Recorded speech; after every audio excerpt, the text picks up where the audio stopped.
Evangelio de Juan, capítulo 20. Y ustedes síganme con la vista, por favor. Vamos a leer los versículos 19 al... versículos 19 al 22. El 23 lo voy a dejar, aunque pertenece al contexto, pero no nos va a dar el tiempo para mirar todo eso. Verso 19 dice: cuando llegó la noche de aquel mismo día, el primero de la semana, estando las puertas cerradas en el lugar donde los discípulos estaban reunidos por miedo a los judíos, vino Jesús y puesto en medio les dijo: paz a vosotros. Y cuando les hubo dicho esto, les mostró las manos y el costado, y los discípulos se regocijaron viendo al Señor. Entonces Jesús les dijo otra vez: paz a vosotros. Como me envió el Padre, así también yo os envío. Y habiendo dicho esto, sopló y les dijo: recibid el Espíritu Santo.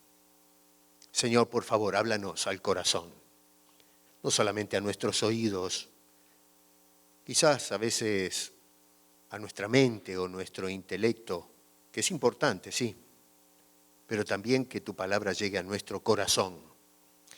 Y te lo pedimos humildemente en el nombre de Cristo Jesús. Amén. Hoy voy a hablar, y es el título que le doy a esta exposición, de miedos paralizantes. Es decir, la misión a puertas cerradas, puertas cerradas. Hermano querido, la misión no comienza con la iglesia o una institución aquí en la tierra. La Biblia nos dice que la misión comienza con Dios. La semana pasada habíamos visto, si hacen un poco de memoria, que en Génesis capítulo 12, Dios envió a Abraham en una misión, con una misión. Y ahora vemos al Hijo, ya no al Padre, pero al Hijo, una vez resucitado, no solo enviado por el Padre para llevar a cabo una obra, sino que ahora el mismo Hijo envía a sus discípulos, a los suyos, al mundo con una misión. Pero resulta que Juan acá nos plantea una pregunta que es bastante incómoda. Es bastante incómoda encararla, es bastante incómoda responderla. Nosotros miramos a través de los evangelios, allá por ejemplo Mateo capítulo 10, en Marcos capítulo 6, incluso en Lucas en el capítulo 9, donde Jesús había enviado a los discípulos a ir a predicar, a sanar inclusive enfermedades y a proclamar que el reino de los cielos se había acercado. Y eso ha predicado la iglesia a través de la historia. Así que antes de todo esto, estos hombres experimentaron el gozo y el impacto que tiene sobre la sociedad la predicación de la palabra de Dios. Volvieron al Señor contentos, muy entusiasmados, tal es así que incluso los demonios respondían a el mensaje que estos hombres compartían con la gente perdida en aquellos días. Y resulta que uno se pregunta, ¿cómo es que después de haber experimentado todas esas bendiciones, ahora encontramos a estos hombres que habían sido anteriormente comisionados, a todos, sin excepción, secuestrados por el miedo? Es algo que no se puede entender. ¿Por qué nosotros, por ejemplo, a estos que habían sido enviados, ahora los encontramos escondidos? Otra vez, fíjate en el verso 19 que dice: estaban las puertas cerradas por miedo. No eran cerradas para estudiar la Biblia, cerradas para orar sin interrupción, cerradas a lo mejor para no ser distraídos en el acto de adorar a Dios. Dice que estaban cerradas porque esta gente tenía miedo. Allá en el Mateo capítulo 5 tenemos el famoso Sermón del Monte, del capítulo 5 al 7. Y una de las cosas que el Señor Jesucristo instaba a la gente que lo escuchaba es a no afanarse por las cosas que hay, que tenemos que enfrentar, ¿no? El tema del dinero, qué vamos a vestir, qué vamos a comer, dónde vamos a vivir. En fin, perder de vista que Dios está en control de todas esas cosas y que Él provee, y vale la palabra, providencialmente, provee, eso es lo que quiere decir el término, a las necesidades de las personas. Así que, a ver, encontramos al Señor Jesucristo llamándonos a no tener miedo, porque Dios sabe lo que necesitamos y Dios es un proveedor que tiene cuidado de los suyos. Entonces, ¿qué pasa? Tenemos a estas personas que ahora están manifestando un miedo que en un sentido es un miedo irracional, porque nace de no tener comprensión clara de qué es lo que está pasando en la vida de estos hombres en cuanto a Cristo en sus vidas y qué es lo que está queriendo lograr con ellos. ¿Sabes una cosa? Los miedos paralizantes son los que nos llevan a vivir una vida de ansiedad. Jesús dijo, no estéis ansiosos, no os afanéis. Y son los miedos los que producen nuestro afán, la vida de ansiedad, una vida preocupada. Noten ustedes que acá en el capítulo 20 del Evangelio, es Juan, repito, el que está escribiendo esto, el miedo no nace exclusivamente de la hostilidad externa. Noten que en el verso 19 dice que tenían miedo a los judíos, estas personas o este sector del pueblo que estaban no solamente en contra o pensaban diferente, sino que los perseguían. Estaban tratando de ver cómo los agarraban. Así que el tema acá no es solamente miedo a ese tipo de persecución u hostilidad externa, sino que se trata de un miedo que se parte o emana de una fe que aún no ha sido completamente configurada en la vida de cada uno de ellos, especialmente lo tocante a un Cristo resucitado, que en el contexto de eso habla el apóstol San Juan. Nos habla de personas que no comprendían las Escrituras todavía, no comprendían las palabras de Cristo, no habían interiorizado realmente las enseñanzas del Señor y no entendían todavía la protección divina no asumida plenamente por parte de cada uno de estos hombres.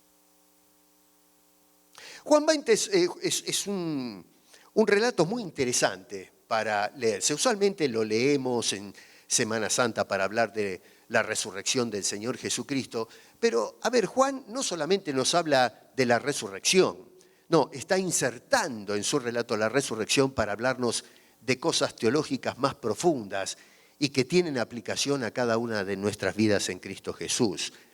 Así que no se trata de una serie de apariciones del Cristo resucitado, sino que hay una secuencia cuidadosamente escalonada, preparada o puesta por parte de Juan. Hay 3 escenas, yo lo pongo de esta manera, es un poco subjetivo la división que estoy haciendo, no quiere decir que esta es la única división que podemos hacer de Juan, es un asunto de interpretación.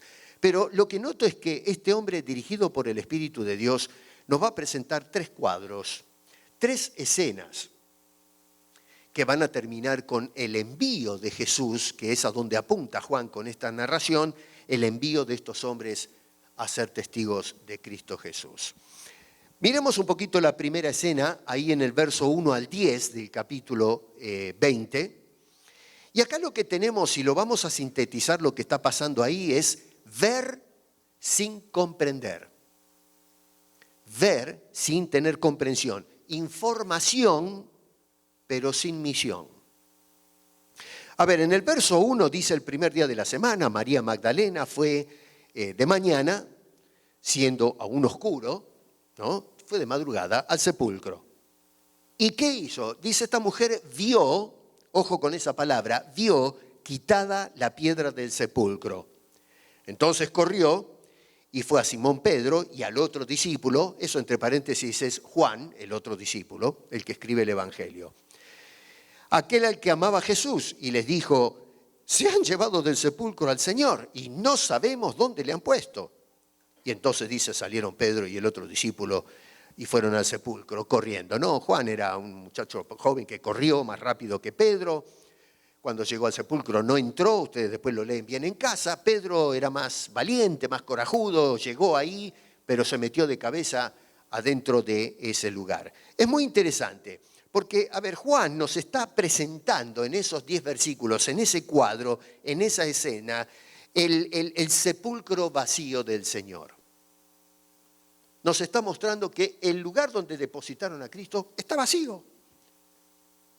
Quiero que observes que lo que está mostrándonos Juan, que escribió después que Jesucristo había salido del sepulcro, había resucitado, había ascendido al Padre, pasaron unos años y se sentó a escribir recordando todo esto y dirigido por el Espíritu de Dios. Y Juan lo que está diciendo es, hay datos.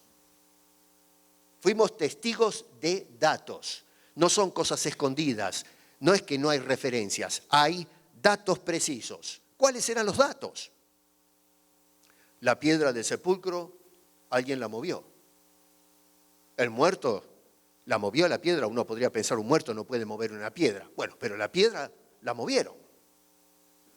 En el sepulcro nos dicen los evangelios que habían puesto guardias que salieron corriendo de ese lugar, así que no fueron ellos los que movieron la piedra, se tuvieron que inventar una historia para justificar el hecho de que el cuerpo de Jesús había desaparecido desde una perspectiva de las evidencias. Alguien se robó, porque como, a ver, no hay precedente de que un muerto se levante y salga corriendo de adentro de un sepulcro. Así que para todo el mundo acá alguien metió la mano.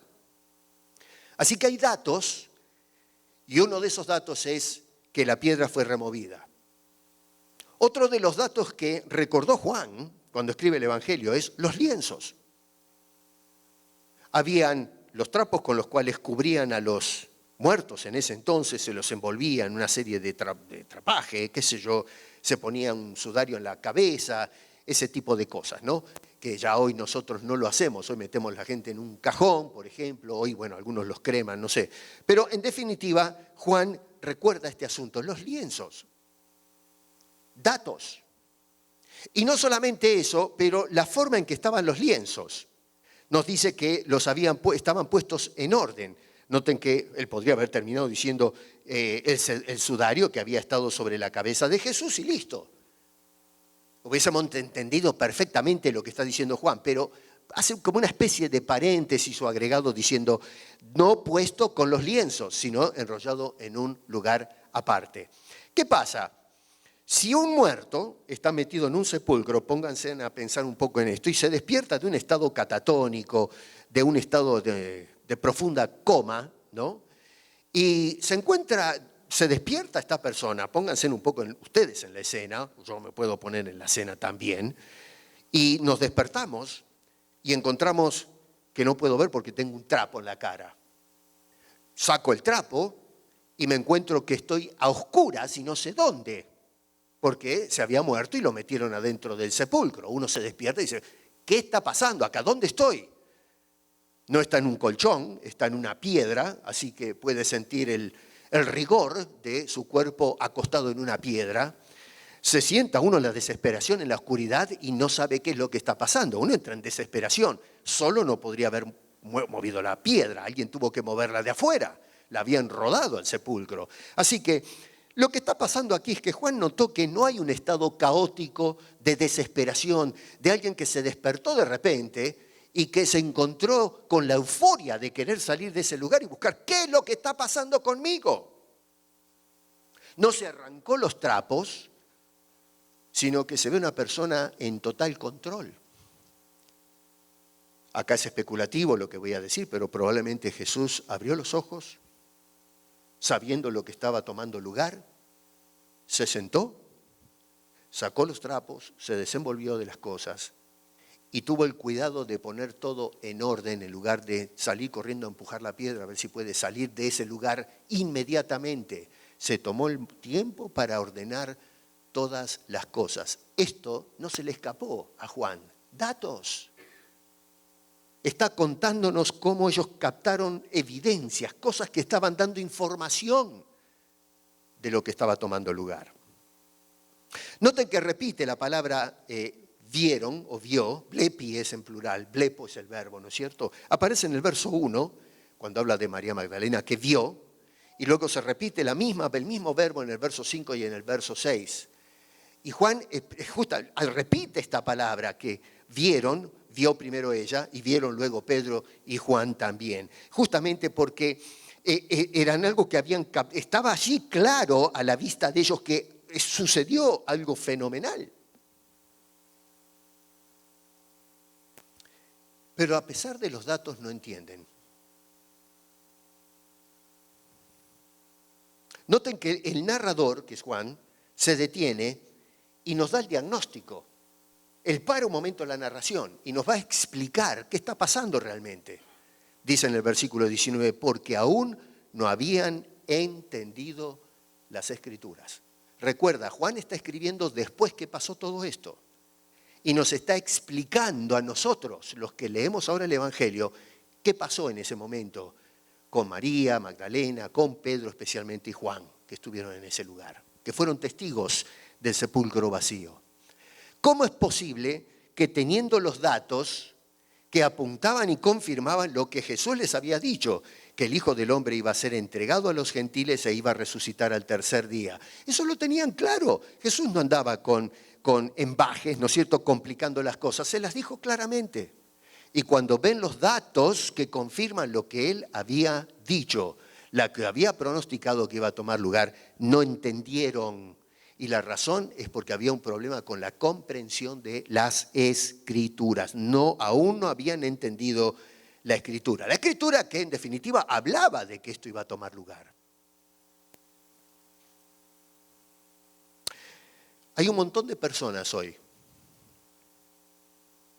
que tienen los datos en sus narices y porque no entendemos las Escrituras, no lo sabemos interpretar.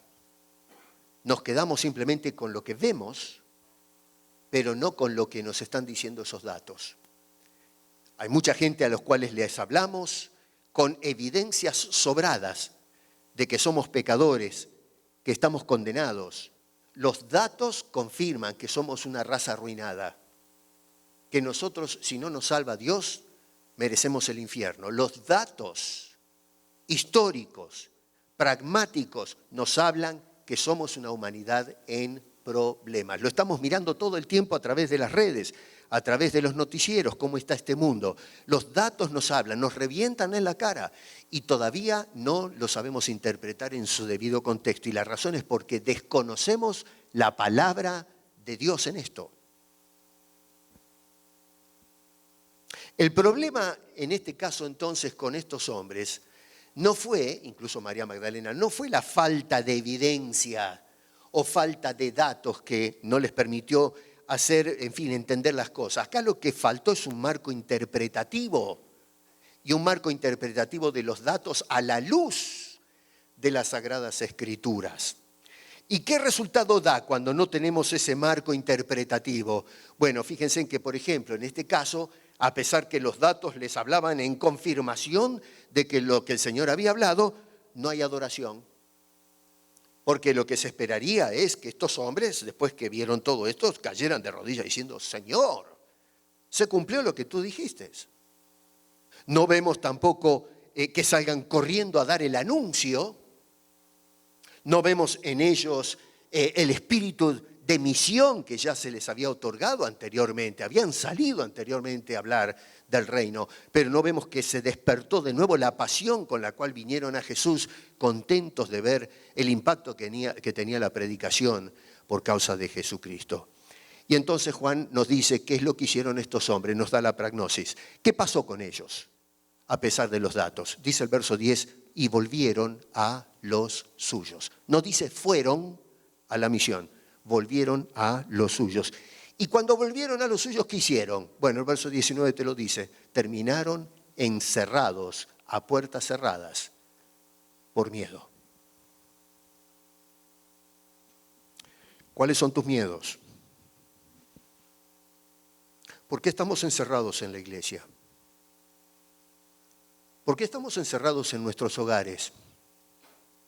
¿Por qué estamos encerrados en nuestros miedos? ¿Cuáles son tus miedos que te tienen paralizado? Que no te permitió de alguna manera hablar de los datos que tienes en las Escrituras, de que Cristo está vivo y Cristo está salvando a quienes vienen con fe. Quizás en medio nuestro haya alguien que a lo mejor no tiene conocimiento de que estamos en pecado y que Cristo vino a salvarnos. Bueno, ¿sabes una cosa? Eso es lo que nos dice la Biblia. Cristo venció la muerte y quiere darte a ti la vida eterna en una forma gratuita.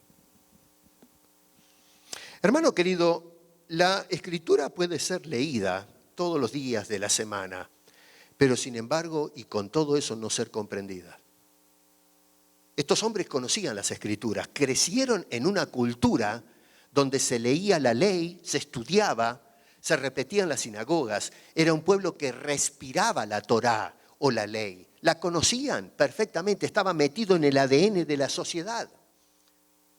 Y no eran fariseos y escribas y expertos en teología en aquel entonces, pero era una sociedad muy, muy religiosa, muy teocéntrica. Pero con todo eso, que habían sido educados en ese ambiente, no comprendían las Sagradas Escrituras y es por eso que no interpretaban los datos que Dios les había manifestado. Una fe que está informada, pero no interpretada a la luz de la resurrección de Jesucristo, no vence el miedo, sino que nos impulsa a encerrarnos en esos miedos, a escondernos y por lo tanto no ser testigo de Cristo al mundo y la sociedad, un testigo de Cristo en nuestros hogares, un testigo de Cristo en el lugar donde vivimos, donde quiera que nosotros estemos, donde trabajemos. Al contrario, a veces estamos más, nos estancan las inseguridades en lugar de abrir las puertas para que podamos ser testigos de Cristo al mundo. En otras palabras, información sin resurrección, sin comprensión de las Escrituras, es retirada. Produce retirada de parte de los pueblos. Por eso hoy, en el siglo XXI, tenemos una iglesia que evangelísticamente, misionalmente, es una iglesia paralizada. No hablo de esta, hablo del mundo, hablo en términos generales. Una iglesia paralizada. Ya no vemos aquellas campañas de misión al mundo donde salían ejércitos de jóvenes cruzando el alta mar y exponiéndose al peligro para llevar el mensaje del Evangelio a las almas que necesitaban escucharlo. Ya no se ve esa vida. Vivimos en un mundo de polémica, de lucha, de peleas, en lugar de salir a alcanzar las almas. Nos han paralizado los miedos. La segunda escena la tenemos ahí desde los versos 11 al 18 y vemos, en este caso, es ver a Jesús. Ya no es ver los datos, sino ver a Jesús. Pero la ironía es no reconocerlo. Ver los datos sin reconocer las Escrituras. Ahora vemos a Cristo sin reconocerlo. Es decir, una presencia, pero sin transformación. La presencia de Cristo sin transformar a las personas. Sino porque Jesucristo no transforma. Es que nosotros, por nuestra ignorancia, no nos dejamos transformar por la presencia de Cristo delante nuestro. Versos 11 al 18. Y fíjense en que la interpretación es la misma, ¿no es cierto?, que la anterior, la de María Magdalena. En este caso María dice, se llevaron al Señor. A ver, fíjate bien, en el versículo 15, dice, ¿dónde estamos? A ver, Jesús que le apareció le dijo, mujer, ¿por qué lloras? ¿A quién buscas? Ella, pensando que era el hortelano, que se encargaba de cuidar todas estas cosas, le dijo, Señor, si tú lo has llevado, dime dónde le has puesto y yo le llevaré. No sabían qué había pasado con el Señor. En el versículo 2 pasó lo mismo con esta mujer. No sabemos dónde lo han puesto. ¿Qué pasó? ¿Quién se llevó el Señor? Las dos personas tienen el mismo problema. Llegaron, vieron los datos, vieron evidencias, y la conclusión a la que arriban es totalmente ajena a la realidad. Y es, alguien se robó al Señor, se llevaron el cuerpo de Jesús, queremos saber qué hicieron con él. Acá el avance de la segunda escena con relación a la primera es enorme, es un salto tremendo hacia adelante. es mejor esta escena que la primera. A ver, vemos, no solamente acá tenemos señales, pero ahora lo que vemos es que está la presencia misma del Señor Jesucristo que se manifiesta. Y no solamente eso, pero una escena donde el Señor establece un diálogo con María. Y además, la cercanía, ¿no es cierto? No es simplemente que está de lejos, pero está hablando y está al lado de esta mujer. Y aún así, nos dice el verso 14 que no sabía esta mujer que era Jesús el Señor. Juan no dice que María no creyera. Juan lo que quiere subrayar es que María no reconoció a pesar de creer. El problema ya no es la falta de evidencias en este caso. Acá el problema es percepción espiritual, que no está moldeada todavía plenamente por la palabra y la presencia de Cristo en su vida.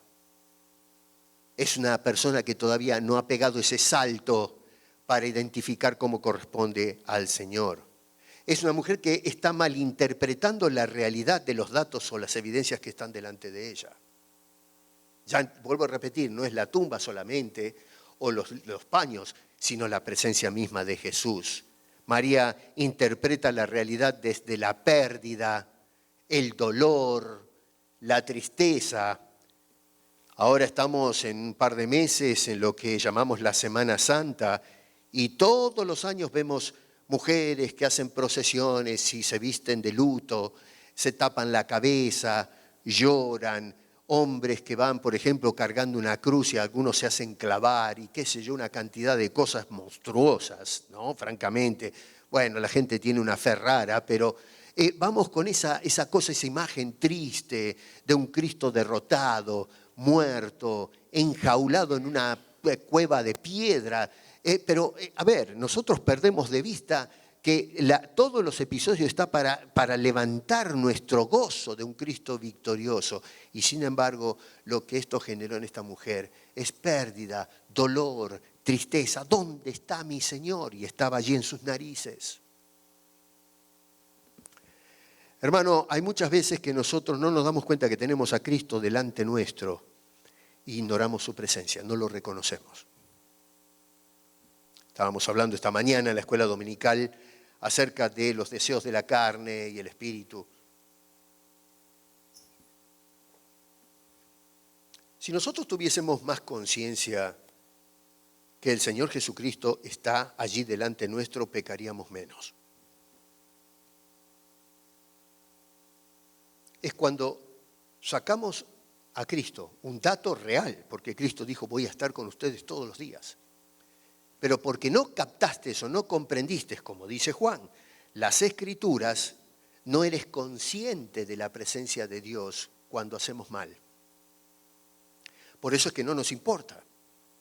Por eso es que hablamos mal, actuamos mal, decimos mal, hacemos las cosas mal.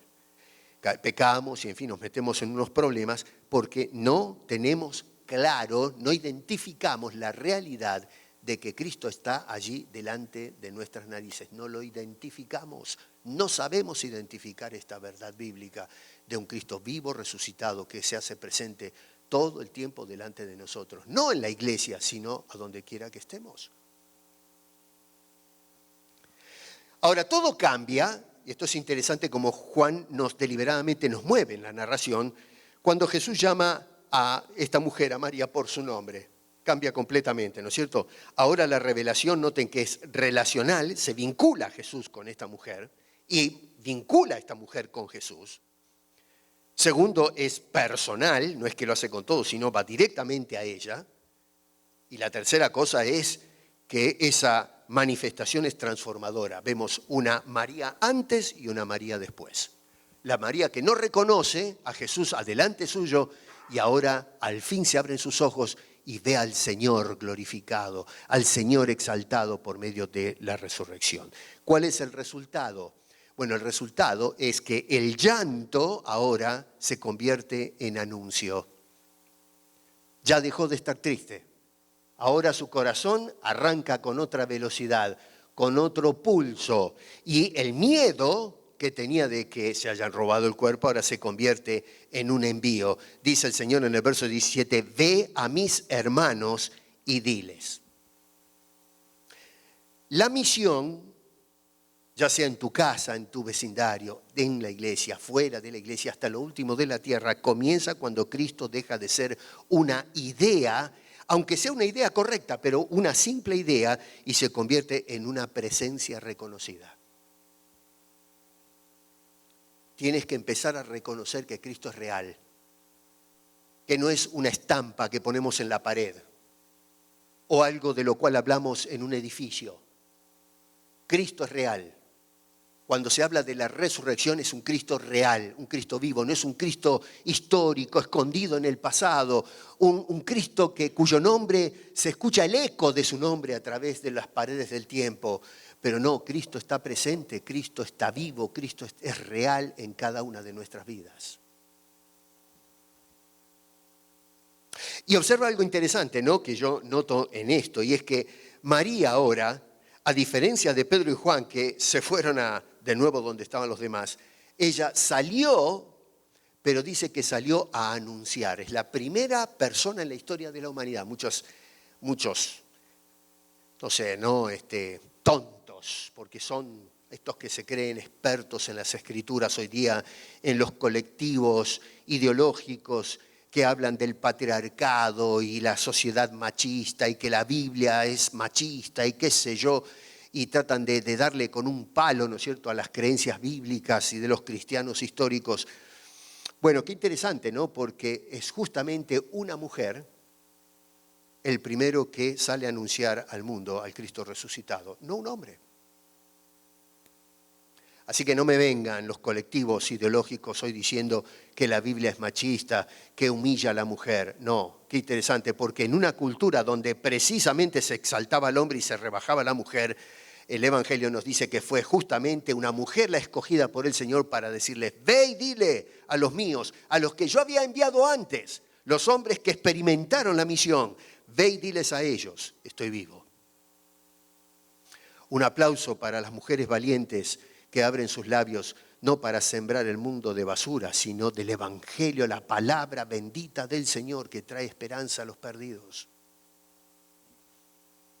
Y es interesante porque María sale a anunciar, pero ¿dónde están los discípulos? Los discípulos aún no. Los que tenían que hacer la tarea están escondidos, vencidos por el miedo. Tercera escena, tenemos entonces ahora sí la intimidad de ese recinto, verso 19, escondidos por el miedo a la persecución. ¿Qué tenemos acá? Bueno, ahora se nos muestra la comunidad reunida, los creyentes. Acá está la iglesia. ¿Y dónde están ellos? Están reunidos, se están congregando. Quizás recordamos las palabras de Hebreos, ¿no es cierto? Aplicaríamos la Biblia diciendo, no dejéis de congregarnos como algunos tienen por costumbre. Bueno, uno le da un aplauso a estos hombres porque estaban allí congregados, ¿no es cierto? ¿Pero qué estaban haciendo? ¿Congregados para qué? Ellos ya saben lo del sepulcro vacío porque Pedro y Juan y María Magdalena ya dieron la noticia de que el sepulcro está vacío. Además, ya habían escuchado el testimonio de María, que había sido enviada hace unos momentos atrás por el mismo Señor, ve y dile que estoy vivo.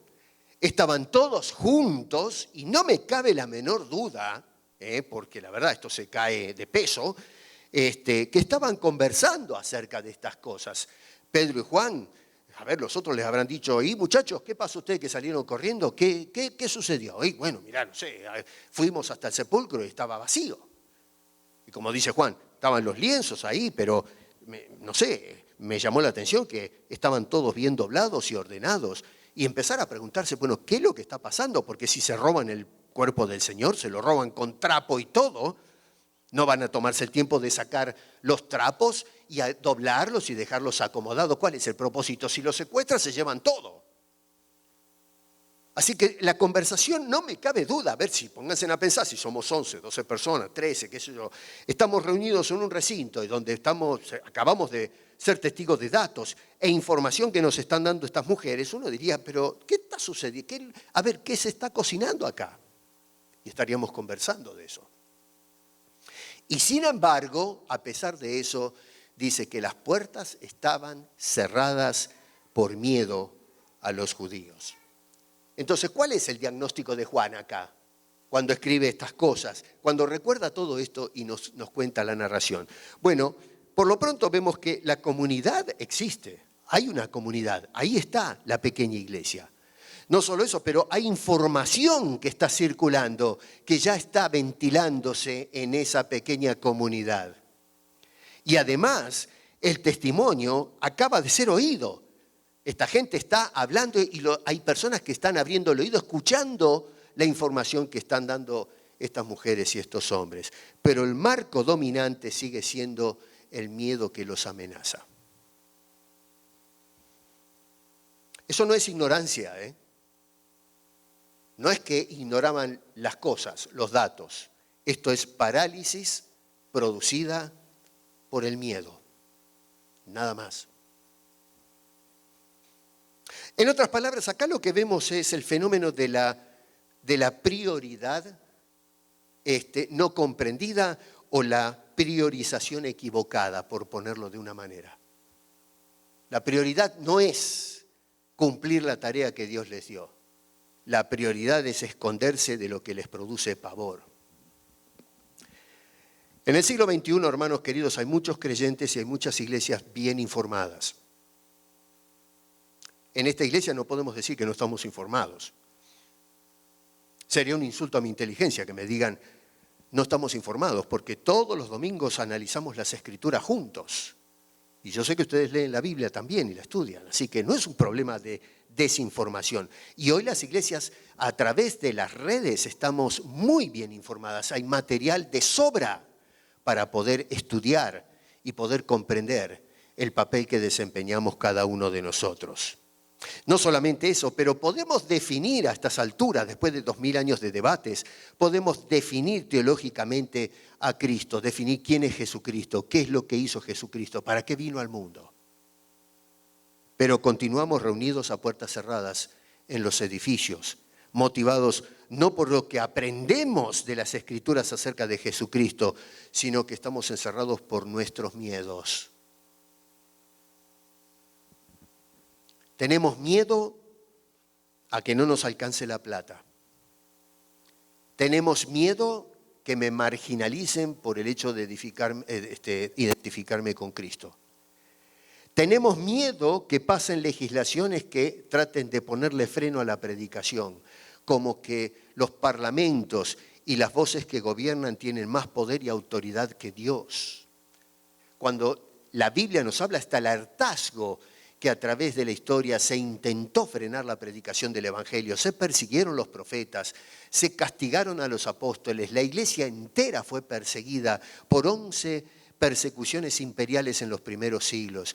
Y sin embargo, nadie pudo frustrar la predicación constante del Evangelio. Ni el Averno mismo puede frenar la predicación del Evangelio. Lo sabemos porque tenemos las evidencias claras, no solamente bíblicas, sino las evidencias históricas. Y todavía tenemos esos miedos. Cuando se necesita el dinero, hoy lamentablemente vivimos en un mundo materialista donde todo funciona con plata. A ver, la luz acá hay que pagarla. Las sillas que tienes ahí donde estás sentado tiene un costo. Todo esto, todo el micrófono con el que estoy hablando costó. Todo, la cámara donde están filmando. Los que nos están viendo están pagando el internet para mirar el canal y mirar las predicaciones. Todo acá se maneja con plata. Pero cuando se trata de la misión, no me toques. ¿Por qué? Porque tenemos miedo. Miedo a que no me alcanza. Miedo a que voy a pasar hambre. Miedo a que no pueda hacerme el viaje que tengo planeado. Miedos. Miedos a que me corten de la familia. Miedo a que me metan preso. Y tenemos miedos a que me malentiendan. Miedo a que no me salgan bien las palabras. Y entonces lo que hacemos es guardarnos a puertas cerradas, la iglesia de Jesucristo del siglo XXI. Y es por eso que somos simplemente una presencia, pero sin efectividad en cuanto al alcance de las almas. Hay una progresión teológica que veo acá en Juan. Una es que señales sin Cristo producen confusión. Mira, acá tenemos señales, pero a esta gente no les cae el 20, ¿no? Están confundidos. Hoy hay una cantidad de cosas que vemos raras en el YouTube acerca de las señales. Gente que habla en lengua, se caen al suelo, abullan, silban, se retuercen, qué sé yo, cosas muy raras. Gente que camina arriba del fuego, en fin, y un montón de payasadas, ¿no? También. Pero, en fin, hay cosas que llaman la atención y hay muchos que son picados, la curiosidad es picada por estas cosas. Pero resulta que no se sienten más cerca de Dios, sino que terminan confundidos. ¿Cuánta gente ha escuchado decir, estoy confundido? ¿Pero cómo? ¿Tienes la Escritura, tienes a Cristo delante tuyo y estás confundido? Me están pidiendo que dé un estudio acerca de, yo no entiendo cómo todavía estamos con esta cosa, ¿no? Estoy confundido con el tema de la salvación. ¿Se pierde o no se pierde? Estoy confundido. Estoy confundido. ¿Eres salvo o no eres salvo? ¿Qué confusión hay en eso? Pero la gente está confundida. Bueno, ojo, el hecho de que veas señales no quiere decir que ya está todo arreglado. Las señales, si no está Cristo presente, crea confusión. Y eso es lo que vemos hoy, una iglesia confundida. Segundo, Cristo sin reconocimiento, si no reconocemos a Cristo en nuestras vidas, produce tristeza. ¿Por qué? Y bueno, porque es un Cristo lejano, es un Cristo con el cual no me relaciono, es simplemente una fantasía, un fantasma, pero eso no me produce gozo, no me produce esperanza, no me produce pasión, no me produce el querer hacer cambios en mi vida, no, me produce tristeza. Por eso andamos por la vida con temor, con inseguridades, con falta de entusiasmo en la vida cristiana, vamos cabizbajos, meditabundos, amargados, iracundos. Bueno, eso sucede porque no tenemos claro que Cristo está presente en cada una de nuestras vidas. Reconocemos que está en la Biblia eso, yo estaré con vosotros, pero no se hace realidad en mi vida. Y lo tercero es un testimonio sin confianza. Es decir, cuando nosotros tenemos miedos, quiere decir que no confío en el testimonio. Si yo estoy totalmente seguro del testimonio que tengo en Cristo Jesús, no tengo temor de hablarle a la gente.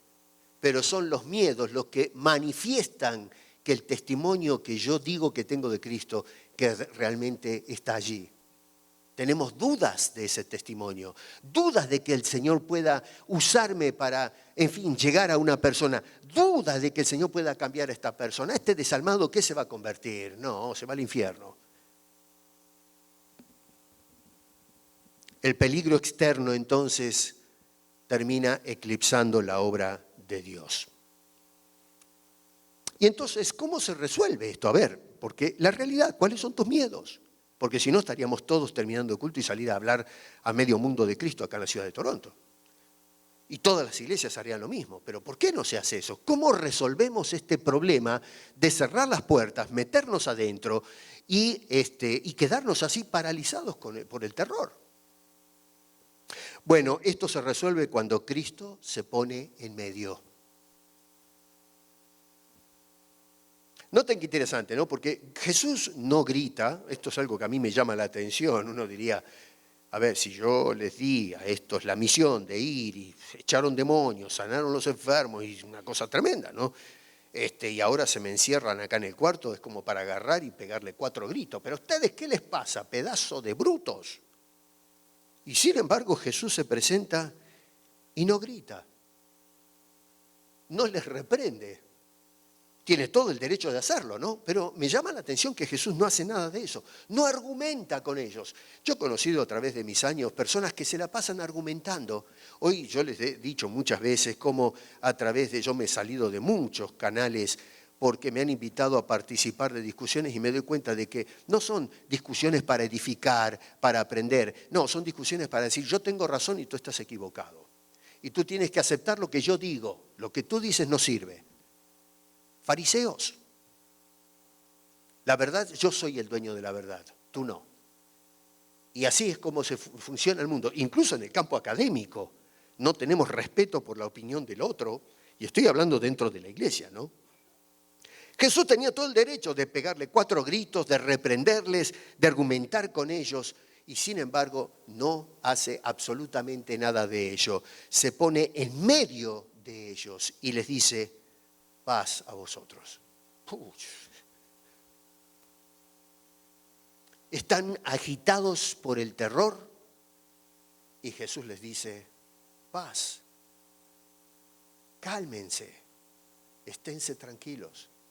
Pero tranquilos, ¿por qué? Porque aquí estoy yo. Aquí estoy en medio de ustedes. Dice entonces, como me envió el Padre, así también yo os envío. Y sabes una cosa, con esas palabras Jesús no les está trayendo, no sé, qué sé yo, incertidumbre. No, al contrario, lo que les está trayendo es tranquilidad. Y no solamente tranquilidad cuando les dice paz, pero dentro de ese paz, como me envió mi Padre, los mando a ustedes, les está dando garantías. No solo que estén tranquilos, pero estoy garantizando que cuando ustedes salgan con esa paz, ese salir va a tener éxito. Se va a hacer la obra por la cual yo los envío. Está garantizado el éxito. Vas a salir y no a ser un fracasado, a pesar de que afuera hay lobos que quieren devorarte. Personas que quieren perseguirte, quieren hacerte daño, no te van a poder tocar porque la misión es lo importante, no la agenda de los enemigos de la fe. Acá es donde justamente nace el espíritu de la misión en cada uno de nosotros creyentes en Cristo y su salvación. No cuando desaparecen los peligros, al contrario, es en medio de las amenazas y los peligros. Es cuando Cristo desplaza el medio como eje interpretativo de las realidades que tenemos que enfrentar los creyentes. ¿Qué es lo que trajo este cambio en los discípulos que después salieron, como vemos en el libro de Hechos, y lo vamos a ver la semana que viene, que les dice, me seréis testigos? ¿Qué significa ser testigo? ¿Qué es un testigo? Eso vamos a analizar la próxima vez. Bueno, ¿qué trajo este cambio? La revelación de Cristo. Nada más ni nada menos. Es decir, un Cristo real, vivo, resucitado. Jesús les dijo a estos hombres, eso está en Juan, dice en el capítulo 14, mi paz os dejo, la paz os doy. Yo no os la doy como el mundo la da. A ver, en estos días se reunieron las Naciones Unidas discutiendo el tema de lo que pasó en Venezuela. Yo estaba escuchando los discursos. Honestamente, a mí no me gusta entrar en la política, ¿no? Porque el púlpito no es para hablar de política, pero la verdad en las Naciones Unidas es una pérdida de tiempo y plata. Es mi opinión personal, ¿no? Porque lo que vemos son bandos opuestos que algunos ocultan las aberraciones que se hacen en el mundo, en todas partes del mundo, y acá no estoy a favor o en contra de algunos países, es lo que se ve en la agenda mundial. Acá estamos observando personas que se quedan sin casas, sin trabajo, sin familia, que vuelan por el aire, despedazados. Y en las Naciones Unidas de saco y corbata hablando acerca de ideologías políticas internacionales, pero nada resuelven porque sigue volando gente por el aire, se sigue invirtiendo fortunas en pólvora para hacer volar gente por el aire y después dicen el hambre mundial, no hay plata. Es pero a ver, yo digo, nos están tomando el pelo. Bueno, ese es el mundo en el que nosotros vivimos, hermano querido, y estamos en ese mundo nosotros para ser testigos de Jesucristo. El mundo ofrece una paz que no sirve para nada. Siempre estamos unos años tranquilos hasta que se levanta un loco y empieza a apretar los botones. Y Jesús dijo, yo doy una paz distinta a la que te ofrece el mundo. Porque el mundo te ofrece una tranquilidad momentánea, pero yo te ofrezco paz verdadera y eterna, que nada ni nadie puede frustrar o truncar. ¿Por qué vivimos con miedo si nosotros tenemos esa paz que no iguala a ningún hombre, ninguna institución? La paz que viene de Cristo Jesús, que nos perdona los pecados y nos promete la vida eterna y la seguridad de que podemos ser un testigo suyo en casa, en mi vecindario, en la iglesia, fuera de la iglesia, en todo lugar de la tierra.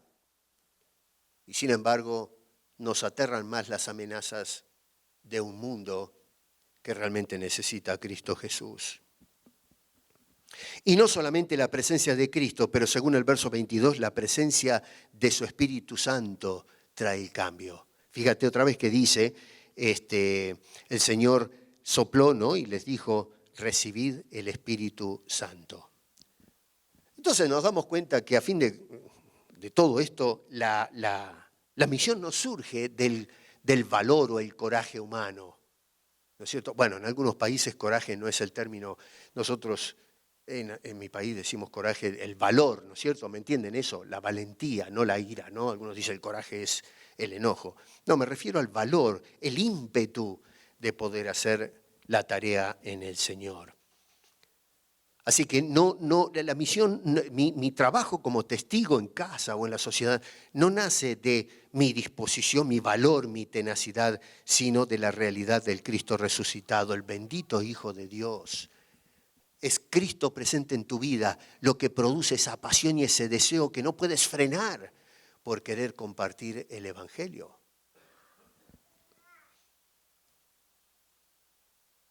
¿Cuáles son los miedos, hermano y hermana, que te están paralizando para ser un testigo de Cristo? Cristo ya nos ofreció su presencia. Y hay una de dos, o lo crees o no lo crees. Hay gente que dice, amén, pero en realidad no lo cree, simplemente dice, declara algo. Pero cuando yo estoy saturado de ese creer, bueno, voy a actuar, voy a ir a la praxis inmediatamente. Entonces, ¿qué miedo te está paralizando? Analízate en tu interior. ¿Qué es lo que me frena a hablar con esta persona al lado mío? ¿Qué es lo que me frena a hablar con el otro que todavía no conozco? Con mi compañera de trabajo, con mis familiares, con mis amigos. ¿Qué es lo que te frena? ¿Cuál es el miedo que te paraliza? Cristo nos ofrece no solamente su presencia, pero te ofrece paz que no vas a conseguir en ningún lugar. ¿Tú crees que encerrado y con temores estás tranquilo? El hecho de que tengas miedo muestra que no estás tranquilo, que no tienes paz. El que tiene paz no tiene miedo. El apóstol Pablo estaba preso, a veces pasaba las 1001 y no lo vemos acobardado, sino todo lo contrario, lanzando a hacer la obra a pesar de todo. Así que Cristo me ofrece su presencia, me ofrece su paz y nos ofrece su bendito Espíritu para que podamos ser utilizados y guiados y tener una vida de triunfo. Miedos que paralizan. Hermano, ¿estás paralizado? No me tienes que responder a mí eso. Es entre nosotros y Dios. Bueno, ¿cuáles son esos miedos que te paralizan? Deja que el Señor inyecte savia a tus venas, la savia de su presencia, y que nuestras piernas y nuestras manos y nuestras voces comiencen a moverse para que vayamos hacia la puerta que nos tiene encerrados, la pateemos de par en par y salgamos entonces ahora de esos escondites donde nos metemos para poder ser un testigo fiel de Cristo Jesús, empezando en casa y luego partiendo hasta lo último de la tierra. Eso es lo que nos dejó Juan en estos últimos 2 capítulos, que son el clímax teológico de todo el Evangelio, para llamarnos a nosotros a continuar la tarea que estos hombres comenzaron. Por eso dejó relatado eso, para que podamos vencer nuestros miedos y a pesar de todo salir a hablar de nuestro bendito Señor y Salvador, que está vivo, perdona el pecado y nos da la vida y la vida abundante y eterna y para su gloria. Vence los miedos, hermanos, en la paz de Cristo Jesús y que te ayude a ser un testigo de Cristo de aquí en adelante. Padre, gracias. Gracias por haber preservado ante todo estas narraciones que en varias oportunidades la humanidad intentó eliminar de los anales de la historia, pero tú has preservado para hablarnos al corazón. Así que, Señor, ayúdanos a vencer nuestros miedos. Manifiéstate a cada una de nuestras vidas. Hazte presente. Ayúdanos a tener esa paz que emana de ti, Señor, y la presencia de tu Espíritu que tanto necesitamos para empoderarnos a hacer la tarea que tenemos por delante. Gracias, Señor, por tu perdón, gracias por la salvación y por la vida eterna. Oramos en el nombre de Cristo. Amén.